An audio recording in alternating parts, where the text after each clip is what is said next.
Hello everyone, and welcome to the first theory section of the course. Before we get started learning about all of the technical skills and tools, I'd like to take this section to discuss some of the more general theory and topics regarding data analysis, such as the different data analysis stages, the differences between data analysts and data scientists, as well as the different types of data that you'll be working with, just to make everything a bit clearer going forward, as well as hopefully providing you with a big picture of the entire topic. Throughout this section, we're going to be focusing mainly on the four following topics: what data analysis is and its different stages, why it's important, the technical skills and responsibilities of a data analyst, as well as the differences between a data analyst and a data scientist. Starting with what it is, data analysis is usually defined as the process of transforming raw data into actionable insights and information. In order to do this, data analysts will use a wide range of tools, technologies, and processes to find trends in data, predict future events, and solve business problems. All of these topics are what you're going to learn about throughout the course. A good analogy for data analysis is like solving a jigsaw.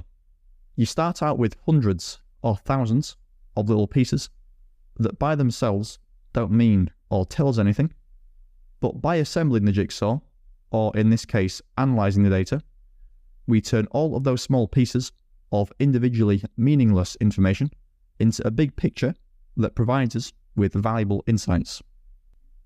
Moving on to why it's important, this quote here from Peter Sondergaard, founder of the Sondergaard Group, is very telling.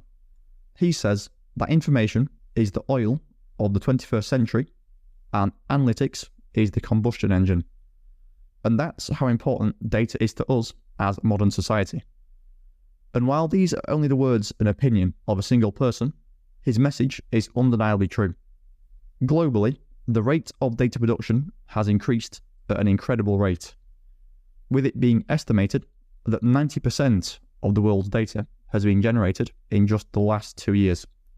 In just 13 years, the amount of data stored globally has increased by an estimated 60 times, from 2 zettabytes in 2010 to an estimated 120 zettabytes in 2023.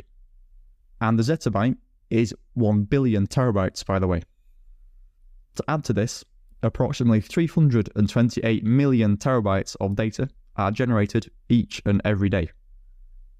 In terms of the business benefits of data analysis, there's a load to choose from, but the 5 most notable are the ability to identify future opportunities, improve customer retention, increase productivity, enhance customer experience, and reduce costs.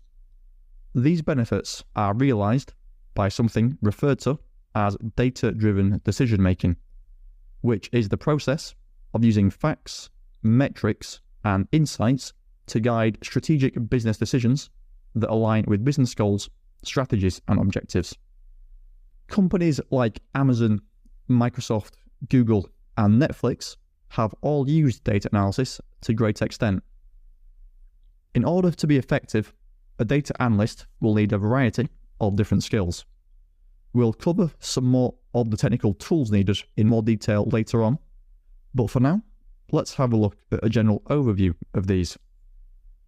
It's often assumed that a data analyst is purely a technical role, where the only needed skills are the technical skills and know-how to use the software.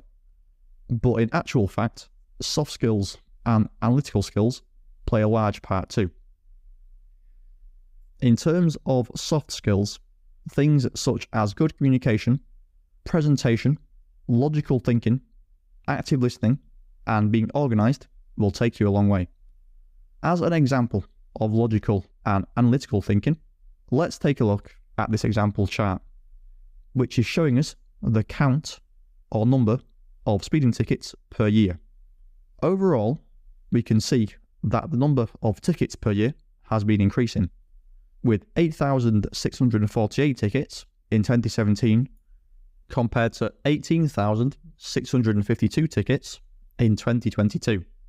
But the interesting part comes from asking why this has happened and the reasons that could be causing this change.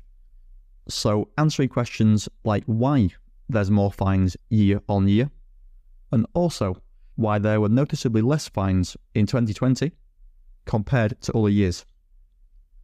In terms of why the number of tickets are increasing, the two answers that come most immediately to mind are that there's going to be more people on the road, which of course is likely to lead to more tickets, or alternatively, there may be more emphasis on road safety, so there could be more speed cameras about, or reduced speed limits, making it more likely that people are going to be caught speeding. And then as for why 2020 was a low year, the most likely reason is that 2020 was the COVID lockdown year, so there were hardly any people about on the roads. As for the technical skills, these include things like knowledge of programming languages such as Python and SQL, which we're going to learn in this course, spreadsheet software like Excel, data visualization, machine learning, and statistical analysis. We're going to learn all of these throughout the course, so even if you don't have any knowledge or experience, then don't worry.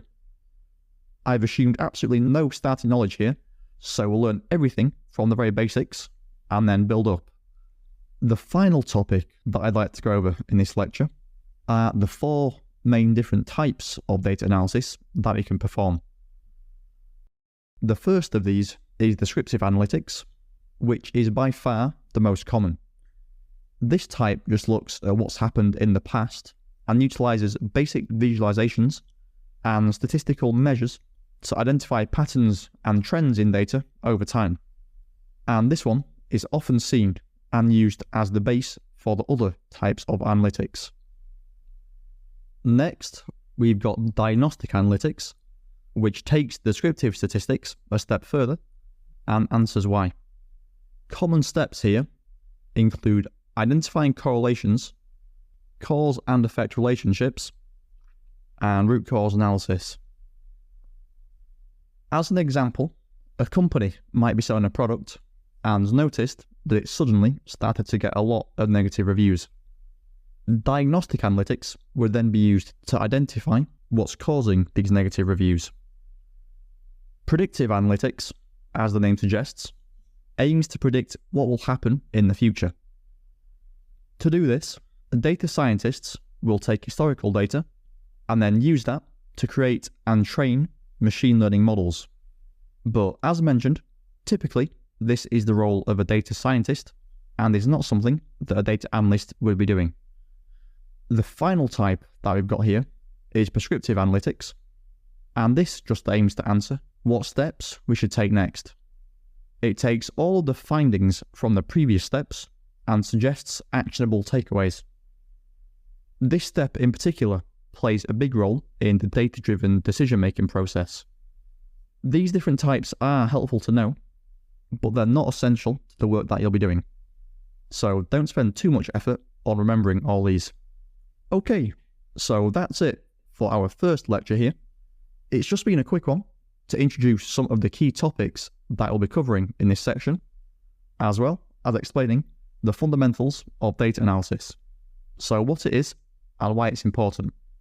In the next one, we're going to have a look at the different stages of the data analysis process, as well as looking at the different types of data that we might come across. Thanks everyone, and I'll see you there.